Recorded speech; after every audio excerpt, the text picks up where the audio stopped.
Aloha! My name is Cookie Hiponia, and I write books. Today is World Read Aloud Day. To celebrate the power of reading books aloud and the joy of living loud and proud, I want to share with you the real-life story of Ho'onani, Hula Warrior, written by Heather Gale and illustrated by Mika Song. In ancient Hawaiian culture, every person had a role in society.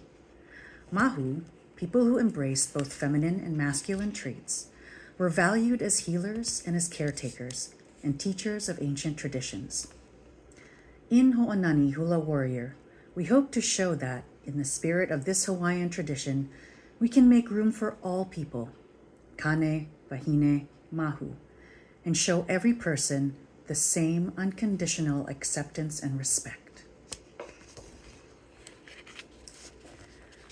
Ho'onani Kamai did not see herself as a wahine, girl, or think she was a kane, boy.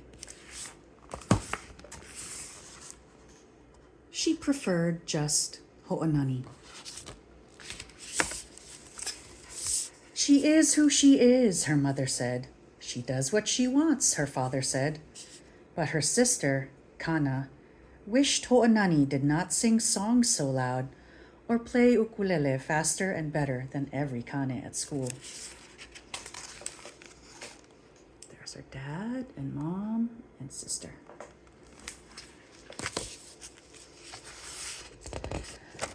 One morning, Ho'onani's teacher, Kumuhina, made an announcement. This year, they would bring a Hawaiian custom back to the community. Our high school kane will perform a traditional hula chant, she said. There's Kumuhina, the plumeria in her hair, talking to all the students.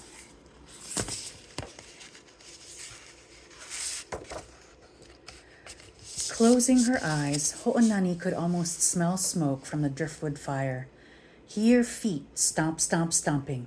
See fingers tap, tap, tapping.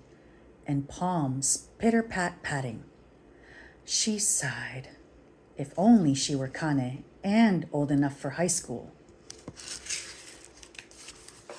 Then Ho'onani heard auditions.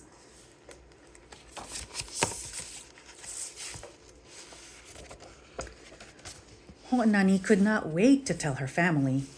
There'll be 3 tests, she said, and Kumuhina thinks I should try out. Her father, mother, and brothers were not surprised. Kana rolled her eyes. Really? Ho'onani wanted to say she could not believe it either, but before she could speak, her sister changed the subject. There's the family at the dinner table, and there's Ho'onani and her sister Kana.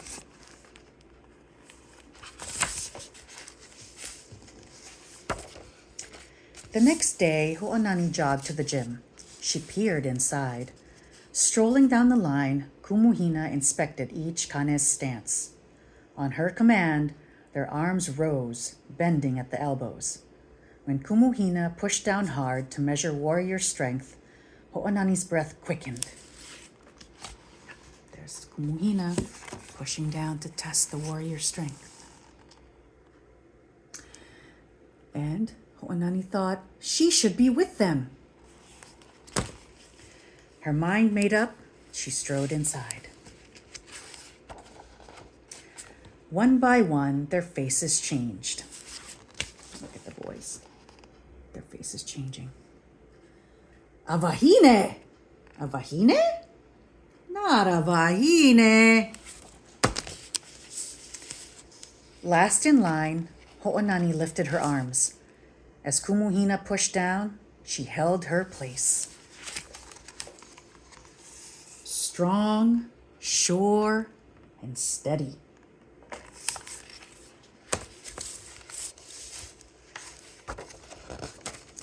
Ho'onani could not stop grinning when she told her family she passed.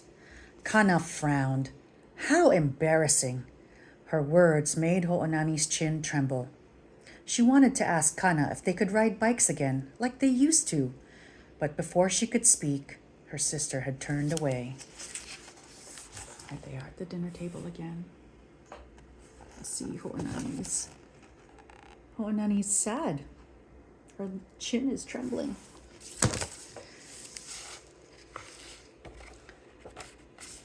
Memorizing the sway and song of story took patience and practice. Ho'onani did not stop until Hawaii's history was part of her, in dreams by night and thoughts by day. Hands dragging across her face, arms reaching for the sky. As Ho'onani called the sun, the moon, the stars, she held her place. Strong, sure, and steady. Look at the volcano in the background.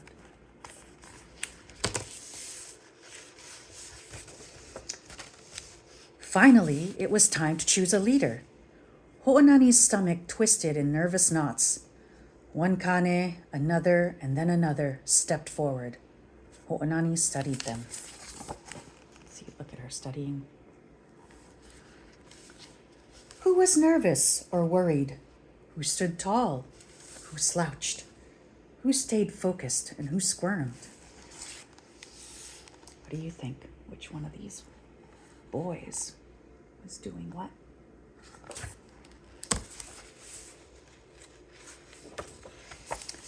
Then her turn. Faces swarm in front of Ho'onani as she called for attention. O-ai-o. She paused. Would they follow her? No time to think. Words pushed against her lips and the chant tumbled out. Ai ke momokeke! Sweeping her warriors into a tidal wave of voices until Ho'onani called the end. Ai alai alai o ai. There she is. Silence hung in the air.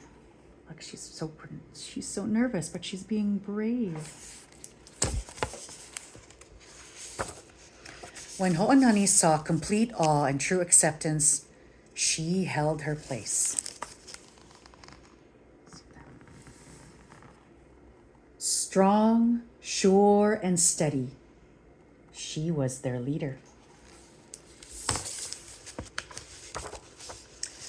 Later, Kumuhina beckoned her over.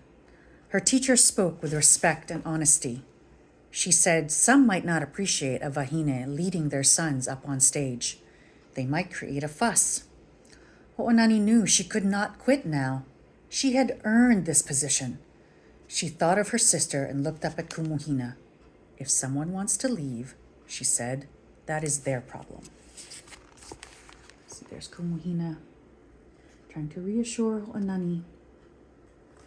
She just has to do what she has to do. That evening, Ho'onani couldn't wait to tell her family she had been chosen as leader of the Kane Hula troupe. Her parents and brothers were proud, but Kana wasn't.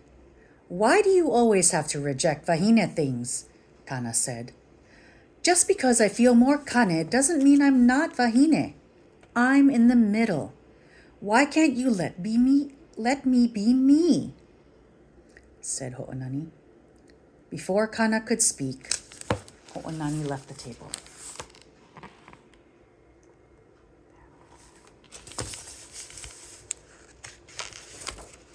At last, the day of the show arrived. People lined up, tickets in hand. Chatter overflowed the hall. Lights dimmed. Ho'onani wanted to feel strong, sure, and steady, but she was nervous. What if she wasn't Kane enough? If people protested, what would she do? And there she is, looking out at all the people coming into the auditorium.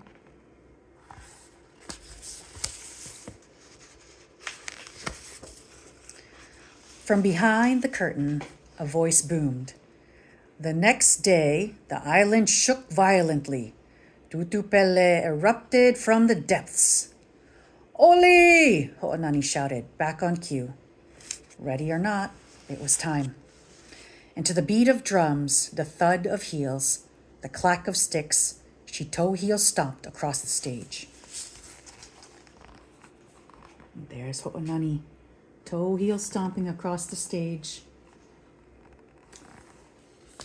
In Hula, the entrance is called the Ho'i.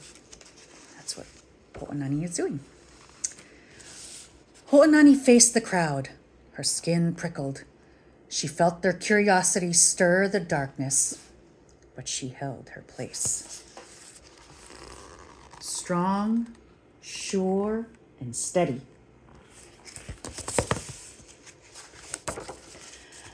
Aika mumukeke! Her voice thundered.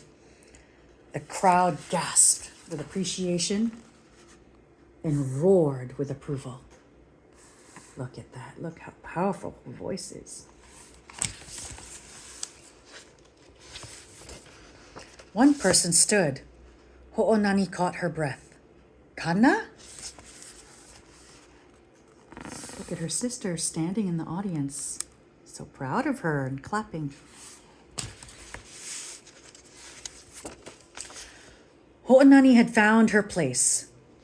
Not as a wahine, not as a kane, but as a hula warrior.